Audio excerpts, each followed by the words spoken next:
We're up and running. It's a beautiful, slightly overcast day here in the heartland where we are reconvening for another discussion about A Course in Miracles.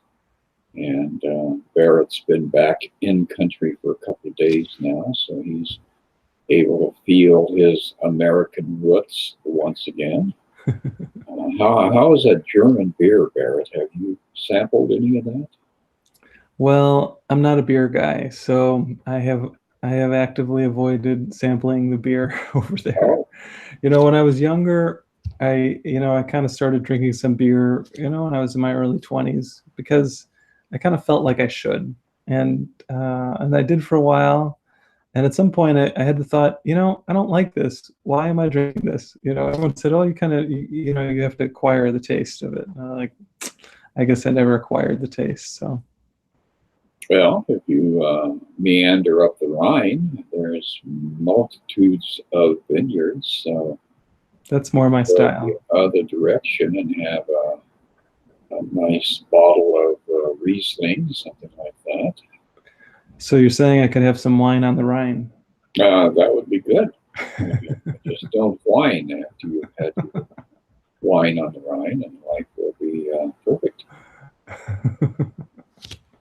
And we do whine. It's that's one of the things about this human life of ours is that we've always got something that's not quite right.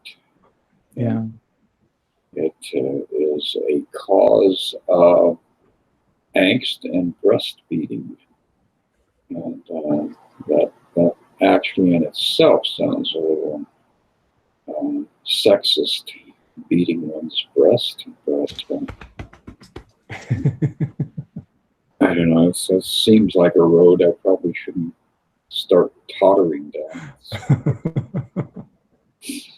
Anyway, I was looking at the manual for teachers and maybe just start off with what it's all about here. Who the heck are we to think that we can teach A Course in Miracles? Boy, that's kind of, it is one of the most profound books you will ever read. And so, from the ego's vantage point, there's definitely a part of us that gets all puffed up and grandiose and, engulfed in grandiosity, which is distinctly different from the truth of who we are, which is that we are grandiose. So, anyway, it says a teacher of God is anyone who chooses to be one. So it's one of those things where you don't even have to fill out an application.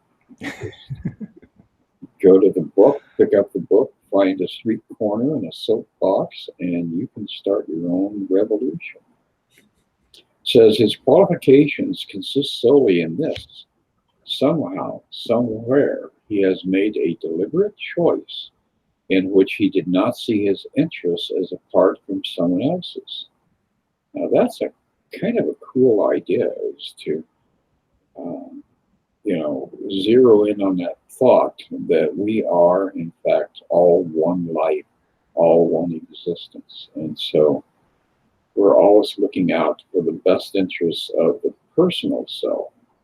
And yet, when that spark occurs and we start to appreciate the greater self and look out for the greater self, that sets off a series of events that kind of carries us into a different level of awareness. It says a light has entered the darkness. It may be a single light, but that is enough. He has entered an agreement with God, even if he does not yet believe in him. He has become a bringer of salvation. He has become a teacher of God. And that's really, a very celestial role for us when you stop and give us some consideration. It's true. It's true. And this idea of setting aside separate interests is really at the heart of A Course in Miracles. I mean, when we look at the world, it's full of separate interests, right? Someone wants to do this, someone else wants to do that, and their plans are not in conjunction. They don't fit together. They don't lead to benefit for the greater whole. A lot of our world is me, me, me, right? Our capitalistic society is built on the idea of the more I get, the better. Fill up my coffers. And if my coffers are full, I'll just build some more and keep filling them up. It's just like a never-ending story of never enough, right? That's sort of the ego's idea. That if the ego's never satisfied, so the ego always wants more. If we're ever feeling like we have this endless desire to have more and more and more inside of us, well, that's the ego. That's the ego part of us, and we all have that in some way. But what we're doing by setting that down is we're coming to say, well, what would be helpful to everyone? If you look at a very kind of specific example of people maybe who have limited food for a certain amount of time, well, is there a way we can split the food and really share it with everyone who needs some? Is there a way we can work together to find more food or increase our situation? Is there some commonality that we can join in that really helps? And ultimately, all of these things are sort of outer forms of this inner choice. And really this choice to be a teacher of God, to choose to teach love and kindness and compassion, because God is love. So if we're a teacher of God, we're a teacher of love. Since God is oneness, if we're a teacher of God, we're a teacher of oneness. We're a teacher of divine wholeness. And we can teach that all through our day, all through our life, in every situation we find ourselves in. And that's why Jesus says again and again in A Course in Miracles, in any situation that we find ourselves in, we ask ourselves, what is it for? So in other words, something comes up in your life, you're not sure what to do. The question really that's important is am I going to use this situation for the greatest good, for helping me and everyone to awaken? Or am I going to use the situation to reinforce fear and separation? And that's really the essence of it. Every situation we come face to face with presents us with this choice point, and it really, the Course helps us to see this choice point as clearly as possible, and in so doing helps us to start to make a better and better choice. Absolutely. And sliding down to the second paragraph here, it says, they come from all over the world. They come from all religions and from no religion. They are the ones who have answered. The call is universal. It goes on all the time, everywhere. It calls for teachers to speak for it and redeem the world. Many hear it, but few answer. And I think that's one of the things I enjoy about the Course community. Whatever social platform you encounter, people who are sharing teachings from Sufi wisdom and from the Gita and from the Zen philosophy, and you find that there is a common thread in every religion as well as in the non-religions. And so just the culture of humanity, there's this background that is always there of unity and of divine principle. So when you start to enter into the community of A Course in Miracles, whatever region it's in or whatever aspect of it is, you find that it is pure non-denominational. It is just, inclusive of these thoughts that have been around since the dawn of time, really, about identity and about holiness, about love, about creativity. All of these different facets of it make the Course community a very enriched place to set yourself down. You'll come across ideas that will stretch your mind in a lot of new directions, and philosophies that predate the Course by 6,000 or 7,000 years. But nonetheless, the whole thing is this amazing, inspirational platform that ultimately causes you to evolve in the process of teaching, because that's the only way you will grow in the Course in Miracles, is to teach it. Without that one little tiny component, you're just going to be reading it over and over again and shuffling the ideas around inside your mind. And you really want to learn how to get outside your mind and chill, get the mind to calm down. And a lot of times, subtle tricks, subtle techniques are shared from various cultures and various groups that enhance your journey, that propel you further along. Yeah, it's true. I mean, I think there's truth in every teaching and in every path. And to me, the Course just sort of synthesizes a lot of these truths in a way that, you know, is pretty rare. And but I agree that the light is everywhere, and any of us can choose it at any time. Why is that? Because we all have the same mind, right? It looks like we have all these different bodies. Your body's there, my body's here. They're separate, they're apart. And that might be the experience here, but on another level, our minds are joined.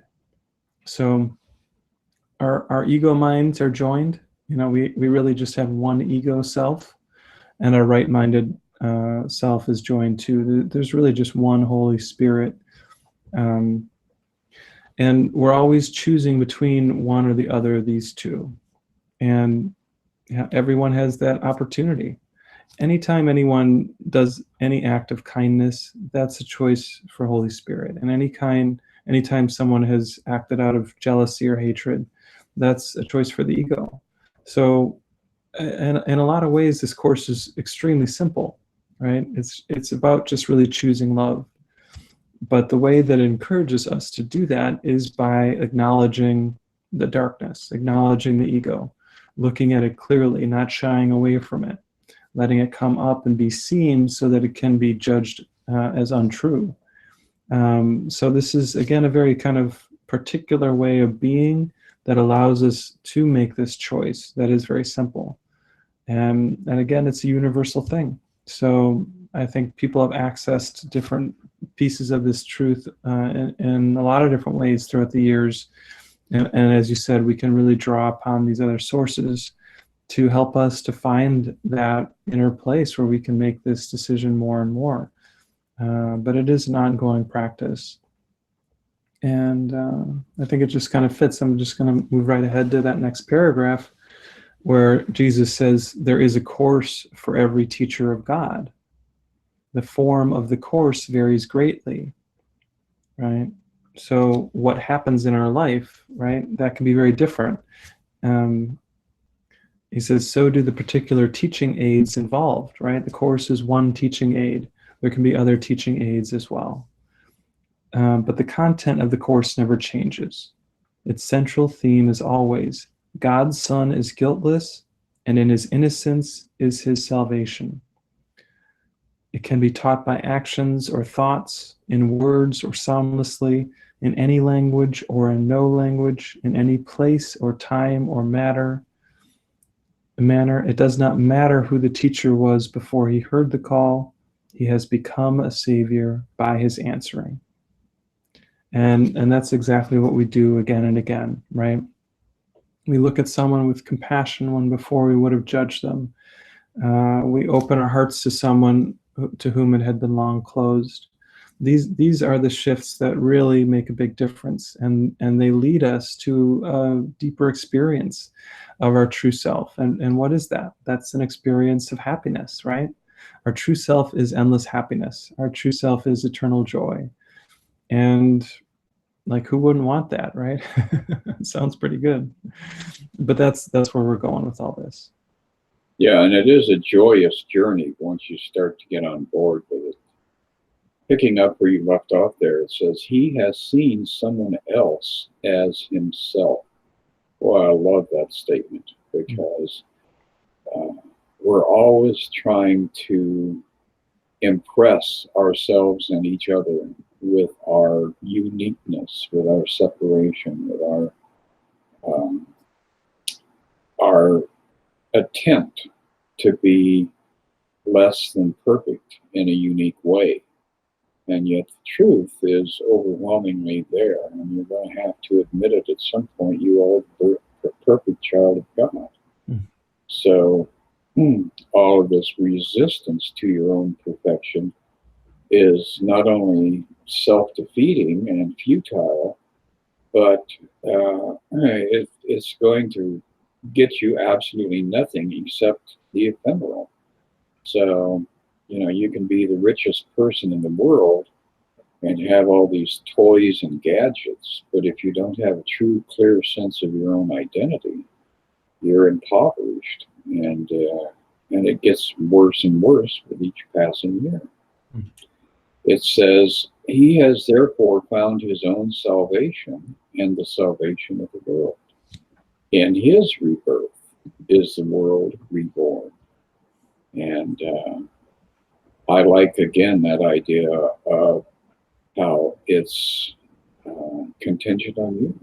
You are the way that the world finds its own salvation. And salvation is in recognizing that all of this is just dust in the wind. It's nothing to aspire to. It's nothing to desire.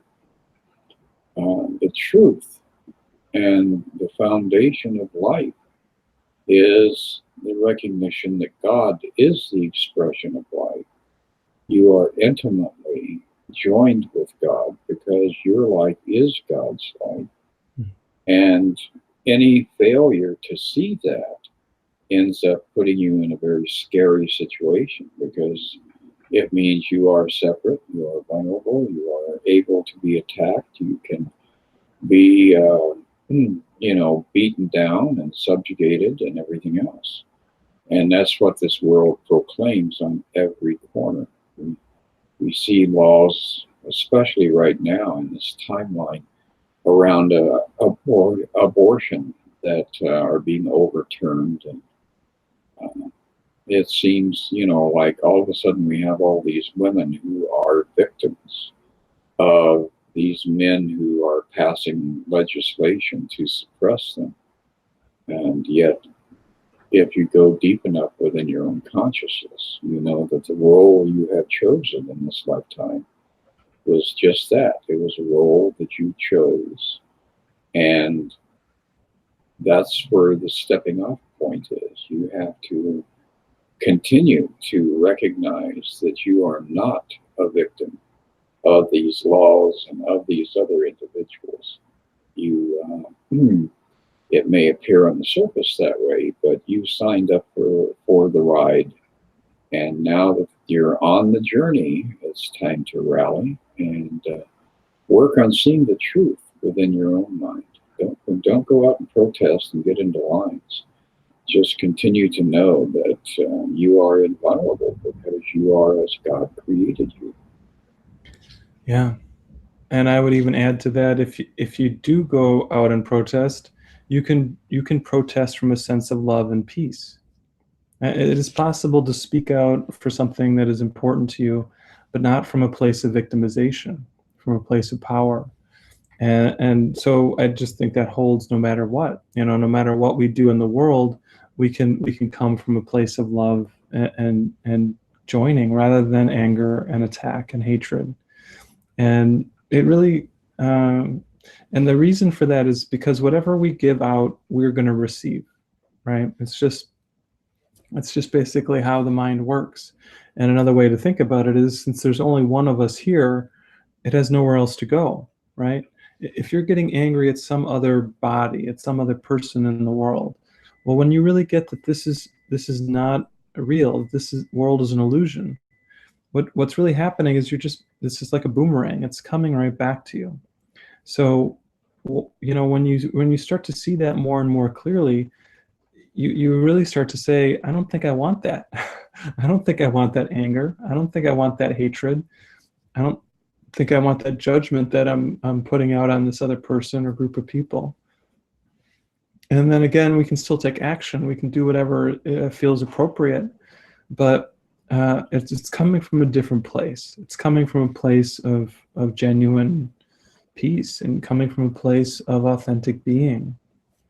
And when we're giving out that compassion, even maybe when we're advocating for something in the world, we know that our peace is not in the outcome of what unfolds. I wrote a poem on Inauguration Day in 2009 when Barack Obama was becoming president. And it basically talked about how there were such high hopes, there was such excitement, and so many people were ready for something really new and different to come.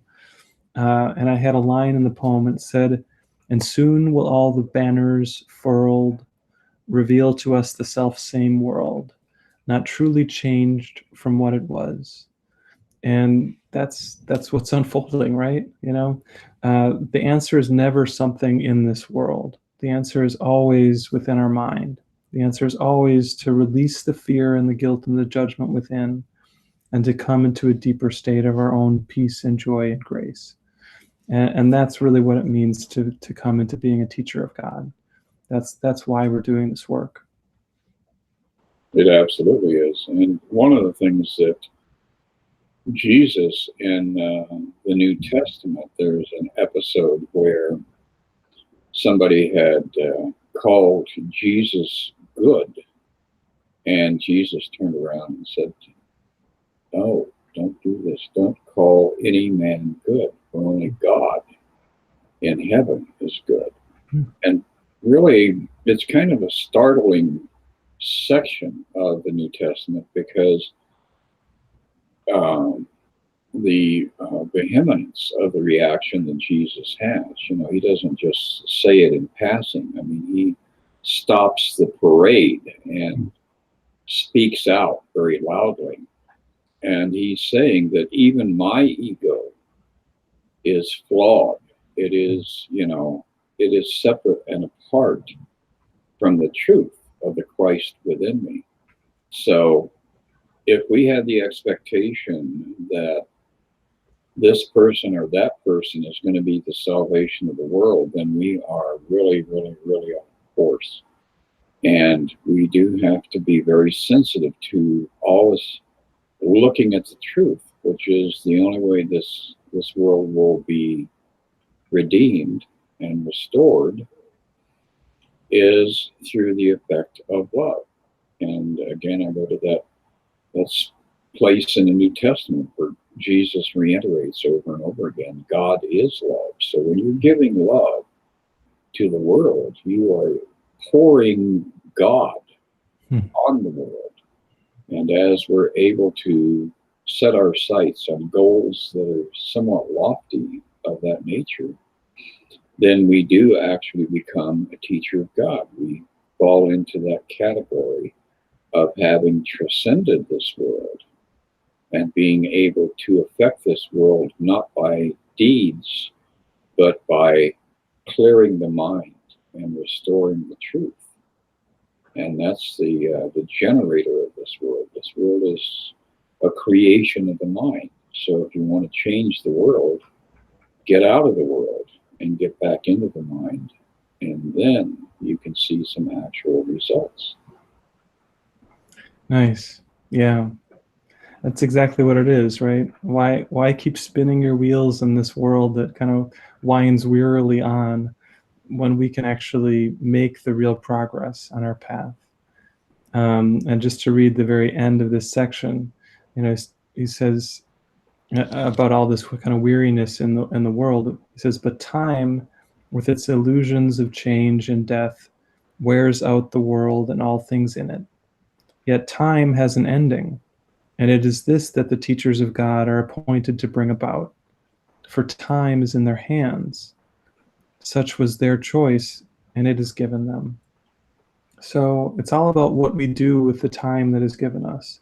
Are we using it for opening our hearts? Are we using it for choosing kindness? or are we using it to separate and attack? And again, it just keeps coming back to this point again and again. We've been saying it all throughout this, and probably all throughout all 150 or 60 of these that we've done so far. So, you know, we can't hear it too often. This is such an important point, and so it just comes back again and again and again. So I think that might be a good place for us to wind down for today. This has been really nice to connect with you, Chris, as always. Yeah, it has been a really great opportunity to share our like-mindedness. And interestingly enough, this video that we're doing today is number 184, so we're getting dangerously close to 200. I think we're going to make it. I think we're going to make it. So, it's kind of fun. So yes, you can go play around there in the city of beer and bratwurst. Get kind of that German ethnicity here in America, and then go back to Germany and compare the two. It's true. It's been really nice here in Milwaukee. I'm looking forward to being here for the summer. I do have a bunch of things coming up. Some of them here in Milwaukee. The next Good News with Charlie is on June 1st at Light of Grace Church from 1 to 3. I've got a couple retreats, a couple weekends in June. So the info for that is all available on my website, barretthedeen.com. Yeah, so I'm looking forward to have more of these calls with you guys too. Yeah, it's going to be a fun summer, I think, for a lot of us. Getting out of a very traumatic winter. We had a rough winter this year, so yeah. Celebrate the sunshine. Well, I will see you in 2 weeks, and get out there and share the love and pass the love around. All right. You too, man. You too, man. Have a great day. You too. Bye.